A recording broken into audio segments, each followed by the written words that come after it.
Adin Maleva sa content creator Hana Dulce.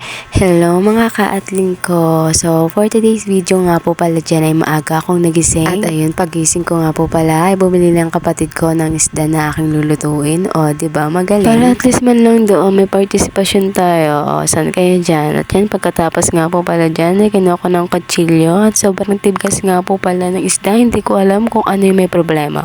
Kutsilyo ba o isda? At habang ina-edit ko nga po pala tong video na to, sobrang natutuwa ako talaga sa pagmumukha ko dyan. As in, hindi talaga ako prepared yan, te. Mapapasabi ko na lang dyan talaga na ay for the aga naman yan. So, ayun na mga kasisterit ko dyan dahil pinaward ko na talaga ng 2 times yan para talaga matapos ng ginagawa ko at para mapanood nyo na talaga. Ayan, hinihiwa ko talaga, palaban talaga siya, te. Hindi ko alam kung paano ko hiwain pero dapat talaga dyan bago ko muna pala napag-desisyon at pag-isipan, dapat pala nagtulog-tulogan muna ako, hindi ako bumangon para hindi ako nautusan, o diba? At kung napapansin nyo nga po pala yung bata na dyan sa likod na yan, ayan, ready na naman yan mangulit sa akin, hindi ko na naman alam kung anong uunahin ko, yung isda ba o siya, o diba? So, binigyan ako ng option para bitawan ng isda, alam ko naman na itutuloy yan ng kaatling cherries, dahil ako pa rin po pala talaga ang nagtuloy niyan, ayan, at patapos na nga po pala ako sa aking ginagawa, sobrang hirap at sobrang tigas talaga.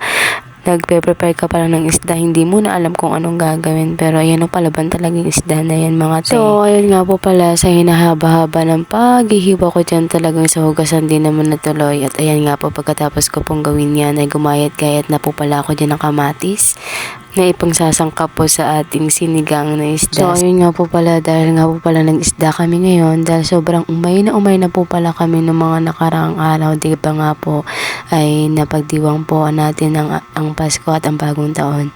So ayun, sobrang umay kami sa ulam na puro baboy, puro manok. So ngayon naman po pala ibahin namin dahil sobrang namiss na namin tong lutuin na to talaga, yung sinigang na isda. Isa kahit naman po ulit-ulitin ay kasarap-sarap naman po talaga. At ako nga po hindi ko alam kung ano kailan ako matatapos dahil ayan pala, naghugas pa lang po ako ng mga sangkap na ilalagay ko sa isda. So ayun nga po, nagreklamo ng isa kaya itinuloy na lang po ng kaatling ninyo. At ayun nga po, nag-get siya dyan ng sibuyas naman na. So madaling sabi po mga kaatling, siya na po ang nagtuloy ng aking nasimulan. O saan kayo dyan? Pang teleserye to cut the luto serye short. At ayan na nga po, nilagay niya na ng tubig at nilagay niya na po sa salangan. Nilagay niya na po ang mga sangkap dyan at papakuluan nga po pala bago ilagay ang isda dahil sinigang nga po, wala nga naman adobo. At yun nga po pala mga kaatling, naluto nga po pala ang ulam dahil nga po talagang sobrang gutom na ako at gusto ko na matikman ang bagong ulam sa bagong taon dahil nga po ng mga nakarang araw talagang sobrang umay na umay ako hanggang ngayon, hindi ko makalimutan yung mga lasa noon. Kaya gusto ko na matikman talaga itong may sabon na to, sobrang sarap. So yun na lang po, hanggang dito lang po tayo at sana po ay masasubaybayan nyo pa po ang mga susunod ko mga vlogs sa mga susunod na araw at sa mga susunod na taon na pagsasamahan natin. So bye bye everyone. Thank you for watching.